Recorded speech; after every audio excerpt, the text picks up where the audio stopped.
जानते हैं कि 1 मई से देश में कई बड़े बदलाव लेकर के आ रहा है, जिसका सीधा असर आपकी जेब से होकर के गुजरेगा, क्योंकि मई महीना आपकी आर्थिक स्थिति पर असर डालेगा और शायद बचत भी करा सकता है। लेकिन इसके लिए आपको इस वीडियो को आखिर तक जरूर देखना होगा और खास करके नौकरी पेशा वर्ग वाले जरूर ध्यान से सुने, क्योंकि इन बदलावों में बैंकिंग ट्रांजैक्शन में बढ़ने, पैन कार्ड नियमों में बदलाव से लेकर के म्यूचुअल फंड में भी बदलाव तक शामिल हो रहा है और इसका सीधा असर आपकी जेब से होकर के गुजरेगा।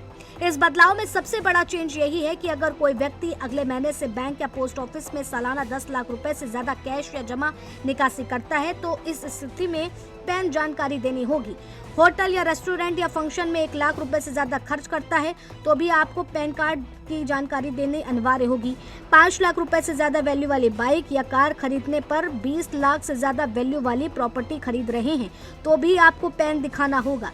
म्यूचुअल फंड में इन्वेस्ट करते हैं तो आपको याद होगा कि security exchange board of India ने फरवरी महीने में ऐलान किया था कि सॉल्यूशन ओरिएंटेड स्कीम को क्लोज करके लाइफ साइकिल फंड की अब शुरुआत की जाएगी, जिसमें सॉल्यूशन ओरिएंटेड स्कीम्स में 29 रिटायरमेंट फंड और 12 चिल्ड्रन फंड शामिल हैं।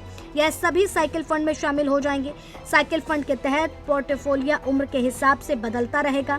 जैसे पहले इस फंड का अधिक हिस्सा इक्विटी में निवेश होगा और जैसे ही मैच्योरिटी का वक्त पास आएगा पोर्टफोलियो का झुकाव डेट फंड की ओर बढ़ जाएगा।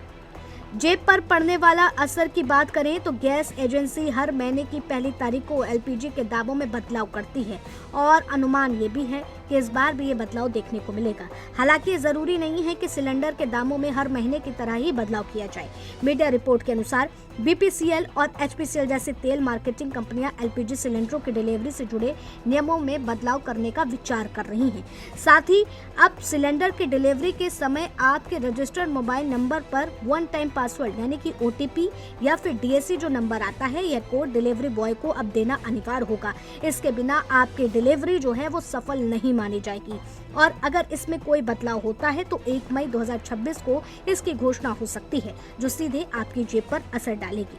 वहीं बैंकिंग लेन देन अगले महीने से और अधिक सुरक्षित हो जाएंगे, क्योंकि 1 मई से डिजिटल लेन देन पर 2 फैक्टर ऑथेंटिकेशन और सख्ती से लागू होंगे। यह 2 फैक्टर ऑथेंटिकेशन यूपीआई पेमेंट से लेकर के नेट बैंकिंग पेमेंट और कार्ड पेमेंट सब पर लागू किया जाएगा। यानी अब हर किसी को डिजिटल बैंकिंग जल्द से जल्द सीख लेना चाहिए।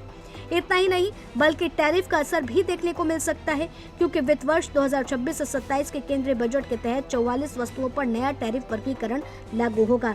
अगर कोई अन्य निर्देश न आए तो ये बदलाव 1 मई 2026 से प्रभावी होंगे।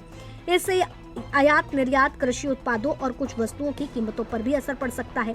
तो ऐसे में ये वो बड़े बदलाव हैं जो आपकी जेब से हो करके ही गुजरेंगे और कुछ डिजिटलाइजेशन से आपको जोड़ने और सीखने के में कारगर साबित होंगे। इसलिए आपके जो काम रह गए हैं उसे अभी पूरा कर लें, क्योंकि 1 मई से बड़े बदलाव कहीं आपके काम पर असर न डालें।